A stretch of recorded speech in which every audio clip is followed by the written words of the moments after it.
यानी होलोफेरा को उस कमांडर यानी उस सिपाही के बीवी बनाने जा रहा है, उसकी शादी करवाने जा रहा है वो। अस्सलाम वालेकुम नाज़रीन, इस टीजर की शुरुआत में बेगम कुतुब बाला खातून को कह रही थी मैं तुम्हारा तुमसे सब कुछ छीन लूंगी, तुम्हारा शोहर, तुम्हारा मर्तबा, तुम्हारा मकाम, तुम्हारा गुरूर खाक में मिला दूंगी। और दूसरी तरफ उस्मान साहब बाला खातून को कह रहे होते हैं तुम उस दुश्मन को किस तरह पहचान सकोगे जिस तरह हम उसका चेहरा भी नहीं जानते। और उसके बाद दूसरी तरफ कमांडर लुकास होलोफेरा को कह रहे होते ये एक ऐसा कमांडर है जिसके मुकाबले में कोई नहीं, ये एक ऐसा जंगजू है इसके मुकाबले में कोई नहीं है, और इसलिए इसकी खातून भी इस तरह होगी बहुत चालाक और होशियार, और इसकी खातून कोई और नहीं बनेगी, वो सिर्फ तुम होगी। यानी होलोफेरा को उस कमांडर यानी उस सिपाही की बीवी बनाने जा रहा है, उसकी शादी करवाने जा रहा है वो कमांडर लुकास। तो इसके बाद होलोफेरा गुस्से से कपड़े इधर उधर फेंक रही थी कमरे में और कहती है कि मैं ओरहान के अलावा किसी से शादी नहीं करूँगी।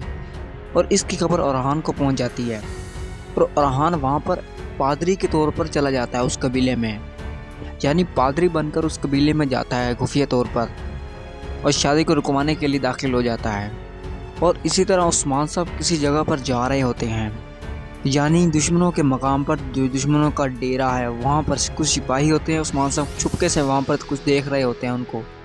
फिर अचानक से उस्मान साहब एक आग वाला तीर फेंकते हैं उन बारूद के भरे डब्बों की तरफ, और जैसे ही तीर वहाँ पर लगता है वहाँ पर बड़ा धमाका हो जाता है।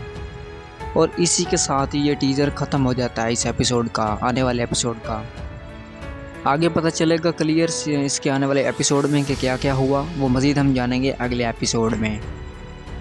तो देखते हैं क्या ओरहान साहब होलोफेरा की जो शादी हो रही है उसको रोक सकेंगे, और जो उस्मान साहब वहाँ पर गए थे वहाँ पर क्या करने गए थे, उनका क्या मकसद था। तो ये सब हम जानेंगे अगले एपिसोड में, यानी आने वाले एपिसोड में, एपिसोड 167। तो ये थी आज की वीडियो। अगर वीडियो अच्छी लगी तो चैनल को सब्सक्राइब करें। मिलते हैं अगली वीडियो में, तब तक के लिए खुदा हाफिज़।